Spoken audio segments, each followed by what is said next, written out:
Good evening दोस्तों, आप सभी के लिए।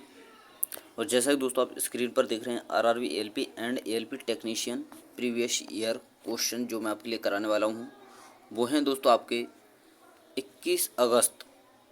और आपका दोस्तों सेकंड शिफ्ट का पेपर है, जो मैं इस वीडियो में क्वेश्चन आपके लिए बताऊंगा। तो चलिए दोस्तों वीडियो को शुरू करते हैं। और जिन्होंने दोस्तों चैनल को सब्सक्राइब नहीं किया है, वो चैनल को सब्सक्राइब कर लें, साथ में ऑल वाला बेल आइकन दबा लें दोस्तों, ताकि मेरी आने वाली हर वीडियो का नोटिफिकेशन सबसे पहले दोस्तों आपके पास पहुँच सके। और दोस्तों आप सभी को पता ही है, डेली शाम को जो है 10 बजे आपको ये वीडियो डाली जाती है।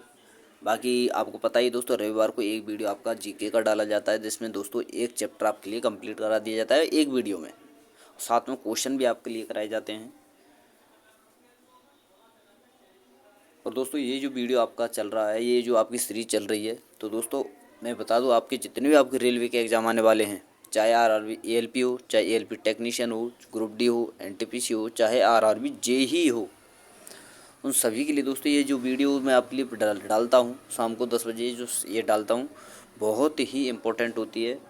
तो वीडियो को लास्ट तक देखा करें, समझा करें कैसे कैसे प्रश्न आपसे पूछे जाते हैं, क्योंकि आपको सभी को पता है दोस्तों, अब की बार एएलपी और एएलपी टेक्नीशियन दोनों को अलग कर दिया है, जिसमें एएलपी टेक्नीशियन में 240 प्रश्न आपके जो हैं दोस्तों साइंस के पूछे जाएंगे, और एएलपी में दोस्तों आपके लगभग मैं आपको बता दोस्तों 20-25 प्रश्न आपसे पूछे जाएंगे। इसी प्रकार दोस्तों आरआरबी जेई में 30 प्रश्न आपसे पूछे जाएंगे। एनटीपीसी में दोस्तों 25 प्रश्न आपसे पूछे जाएंगे साइंस के। यानी दोस्तों जितने भी आप इम्पोर्टेंट, ग्रुप डी में दोस्तों 20-25 प्रश्न पूछे जाते हैं आपसे। तो जितने भी आपके रेलवे के एग्जाम, सभी में दोस्तों साइंस का बहुत इंपॉर्टेंट रोल है। अगर आपकी साइंस कंप्लीट नहीं है तो समझ लेना आपका सिलेक्शन भी पक्का नहीं है।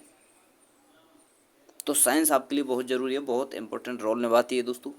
तो साइंस को अच्छी तरह समझा करें, देखा करें कैसे कैसे प्रश्न आपसे पूछे गए हैं। और अगर आपको वीडियो पसंद आया करे तो प्लीज़ आपसे रिक्वेस्ट है दोस्तों, वीडियो को लाइक कर दिया करें, शेयर कर दिया करें।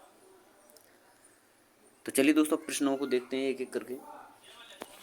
पहला प्रश्न है दोस्तों, और इसमें आपसे पूछा गया है, एन एरा ऑफ डार्कनेस पुस्तक किसने लिखी, जो बड़े पैमाने पर औपनिवेशिक भारत की गंभीर व्यवस्थाओं का वर्णन करती है। तो किसने लिखी दोस्तों? शशि थरूर ने। ऑप्शन नंबर 1 आपका सही आंसर होगा। अगला प्रश्न है दोस्तों, ये रहा, केरल में थुम्बा प्रसिद्ध है क्योंकि यह एक रॉकेट लॉन्च स्टेशन है। ऑप्शन नंबर 3 आपका सही आंसर होगा। अगला प्रश्न है दोस्तों, प्रश्न नंबर 4, इसमें आपसे पूछा गया है, 20 प्रतिरोध के 20 ओम के 3 प्रतिरोधों को समांतर रूप से एक साथ जोड़ा जाता है, फिर इस समायोजन को 10 प्रतिरोधों के साथ जोड़ा जाता है, तो समतुल्य प्रतिरोध क्या होगा?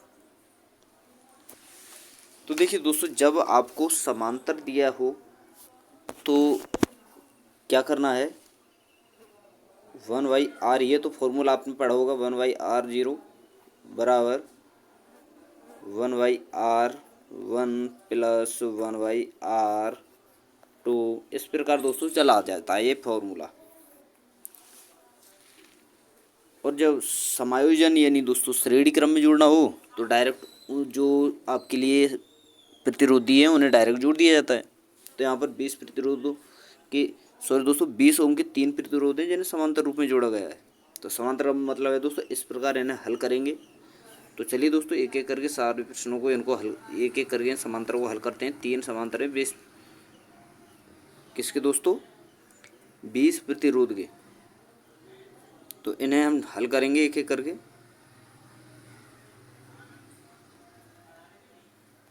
तो देखिए दोस्तों, 1/20 प्लस 1/20 प्लस 1/20, 20 एलसीएम आएगा इसका। तो ये होगा क्या दोस्तों?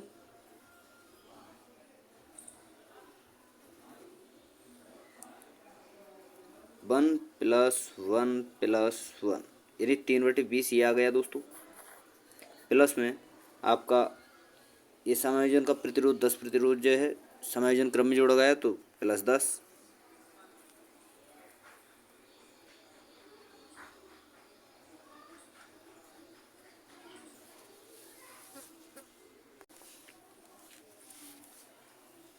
सॉरी दोस्तों, यहाँ पर देखिए ये प्रश्न थोड़ा सा घुमा कर दिया गया है आपको। देखिए मैं आपके लिए अभी करा देता हूँ ये प्रश्न थोड़ा सा घुमा कर। आप सभी ने जैसे मैंने किया है वैसे ही सभी ने किया होगा, लेकिन दोस्तों ऐसे नहीं होगा।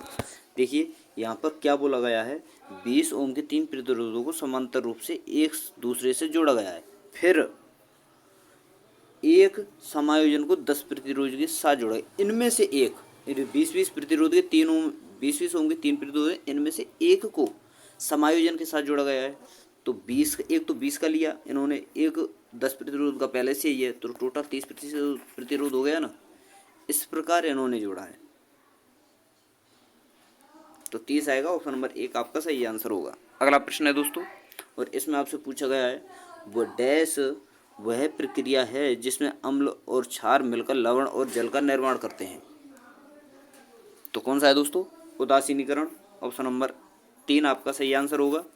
अगला प्रश्न है दोस्तों, प्रश्न नंबर 6, इसमें आपसे पूछा गया है निम्नलिखित में से कौन सी भौतिक इकाई एक वस्तु की स्थिर या फिर दोस्तों एक समान गतिशील स्थिति को बदलती है या बदलने का प्रयास करती है। तो कौन है दोस्तों, फोर्स यानी बल। ऑप्शन नंबर 1 आपका सही आंसर होगा। अगला प्रश्न है दोस्तों, प्रश्न नंबर 7, इसमें आपसे पूछा गया है इनमें से कौन सा उभयलिंगी फूल है।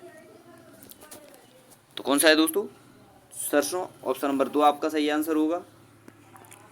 अगला प्रश्न है दोस्तों, इसमें आपसे पूछा गया है पाचन के अंत में जारी ऊर्जा का रूप कौन सा होता है। तो कौन सा होता है दोस्तों, रासायनिक। ऑप्शन नंबर 4 आपका सही आंसर होगा। अगला प्रश्न है दोस्तों, प्रश्न नंबर 9, इसमें आपसे पूछा गया है एक अवतल दर्पण के वक्रता केंद्र पर एक वस्तु रखी गई है, इसका प्रतिबिंब कहाँ बनेगा। कहाँ पर तो रखा गया है दोस्तों, वक्रता केंद्र पर। जैसे कि दोस्तों ये आपका अवतल दर्पण है, ये प्रिंसिपल एक्सिस है, यहाँ पर फोकस होता है, ये दोस्तों आपका वक्रता केंद्र होता है। अगर वस्तु को वक्रता केंद्र पर रखा गया है दोस्तों, तो प्रतिबिंब भी वक्रता केंद्र पर ही बनेगा। ये आपको याद रखना है दोस्तों, बहुत इंपॉर्टेंट है।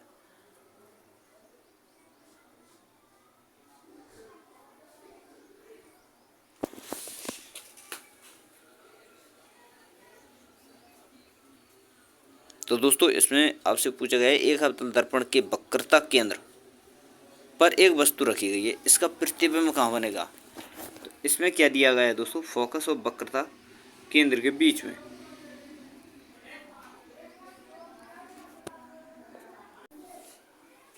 तो दोस्तों हमेशा ऑप्शन नंबर जो प्रतिबिंब है वो भी आपका वक्रता केंद्र पर ही बनता है, ये आपको याद रखना है।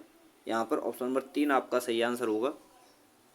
अगला प्रश्न है दोस्तों, प्रश्न नंबर 10, इसमें आपसे पूछा गया है एक सर्किट में एक बिंदु से दूसरे बिंदु तक 2 कूलम्ब का आवेश प्रवाहित होता है। यदि दो बिंदु के मध्य विभवांतर 5 वोल्ट हो तो किए गए कार्य की मात्रा कितनी है।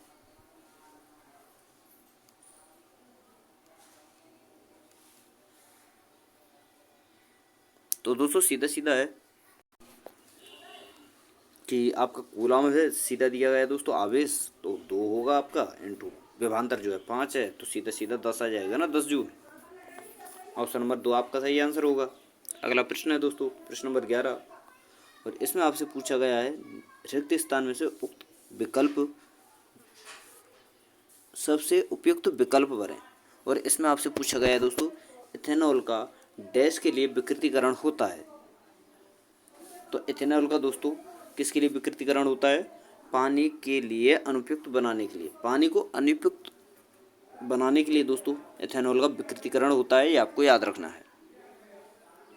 अगला प्रश्न है दोस्तों, प्रश्न नंबर 12, इसमें आपसे पूछा गया है मैगस्थनीज भारत आने वाले सबसे शुरुआती खोजकर्ताओं में से एक था, उसका संबंध किस देश से था। तो किससे था दोस्तों, यूनान से। ऑप्शन नंबर 3 आपका सही आंसर होगा दोस्तों, जिसे हम ग्रीस कहते हैं।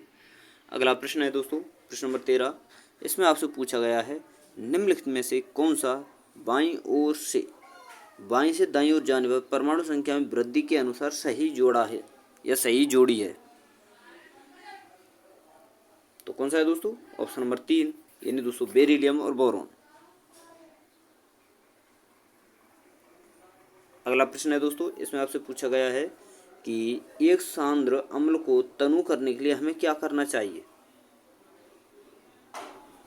क्या करना चाहिए दोस्तों, सांद्र अम्ल में पानी मिलाना चाहिए। ऑप्शन नंबर 2 आपका सही आंसर होगा। अगला प्रश्न है दोस्तों प्रश्न नंबर 15। इसमें आपसे पूछा गया है निम्नलिखित में से कौन सी धातु उच्च तापमान पर भी ऑक्सीजन के साथ प्रतिक्रिया नहीं करती। तो कौन सी नहीं करती दोस्तों, चांदी। ऑप्शन नंबर 1 आपका सही आंसर होगा। अगला प्रश्न है दोस्तों आपके सामने प्रश्न नंबर 16 और इसमें आपसे पूछा गया है पानी के 1 मोल में कितने अणु मौजूद होते हैं। तो कितने होते हैं दोस्तों, 6.202 इंटू 10⁻23 अणु, यानी दोस्तों ऑप्शन नंबर 1 आपका सही आंसर होगा। अगला प्रश्न है दोस्तों प्रश्न नंबर 17। इसमें आपसे पूछा गया है बिजली में प्रतीक आर का प्रयोग किसके लिए किया जाता है। तो किसके लिए किया जाता है दोस्तों, प्रतिरोध के लिए। ऑप्शन नंबर 1 आपका सही आंसर होगा। अगला प्रश्न है, और दोस्तों अगर वीडियो आपको पसंद आ रही है तो वीडियो को लाइक करते चलें, शेयर करते चलें, और जिन्होंने चैनल को पहली बार विजिट किया है दोस्तों उनसे भी रिक्वेस्ट है चैनल को सब्सक्राइब कर लें, साथ में और वाला बेल आइकन दबा लें ताकि मेरी आने वाली हर वीडियो का नोटिफिकेशन सबसे पहले दोस्तों आपके पास पहुँच सके। तो चलिए दोस्तों अगला प्रश्न देखते हैं प्रश्न नंबर 18। निम्नलिखित जानवरों से कौन सा ट्रिपेलोब्लास्टिक नहीं है। तो कौन सा नहीं है दोस्तों, जेलीफिश। ऑप्शन नंबर 3 आपका सही आंसर होगा। जबकि दोस्तों केंचुआ, एस्केरिस और प्लानेरिया ये आपके ट्रिप्लोब्लास्टिक जो हैं जानवर हैं। जेलीफिश आपका ट्रिप्लोब्लास्टिक नहीं है, डिप्लोब्लास्टिक है, ये आपको याद रखना है। अगला प्रश्न है दोस्तों प्रश्न नंबर 19। उस अंग को नाम दें जहां भ्रूण विकसित होता है, यानी कहाँ पर भ्रूण विकसित होता है दोस्तों, गर्भाशय में। ऑप्शन नंबर 2 आपका सही आंसर होगा। कहाँ दोस्तों, यूटेरस हम जिसे कहते हैं, गर्भाशय। अगला प्रश्न है दोस्तों प्रश्न नंबर 20। सल्फर का परमाणु द्रव्यमान 32U है और सल्फर की 60 ग्राम मात्रा में मोलों की संख्या क्या होगी। तो क्या होगी दोस्तों, 32/60।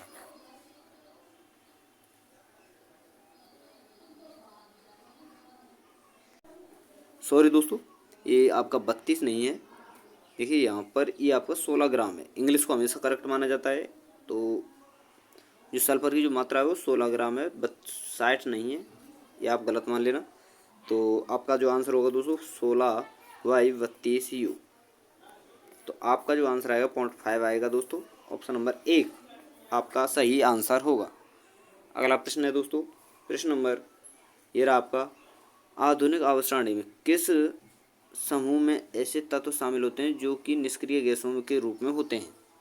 तो किस में दोस्तों, ग्रुप नंबर 18 में। ऑप्शन नंबर 2 आपका सही आंसर होगा। अगला प्रश्न है दोस्तों प्रश्न नंबर 22। रक्त में पाए जाने वाला डैश शरीर में ऑक्सीजन परिवहन के लिए जिम्मेदार होता है। तो कौन होता है दोस्तों, RBC। ऑप्शन नंबर 4 आपका सही आंसर होगा। और अंतिम प्रश्न है दोस्तों इस वीडियो का, और वीडियो आपको पसंद आई हो तो प्लीज़ आपसे रिक्वेस्ट है वीडियो को लाइक कर दें, शेयर कर दें। और इसमें आपसे पूछा गया है निम्नलिखित में से किसकी इकाई ऊर्जा की इकाई के समान है। तो किसकी है दोस्तों, कार्य की। ऑप्शन नंबर 1 आपका सही आंसर होगा। कार्य की भी इकाई जूल होती है दोस्तों, और ऊर्जा की भी जूल होती है।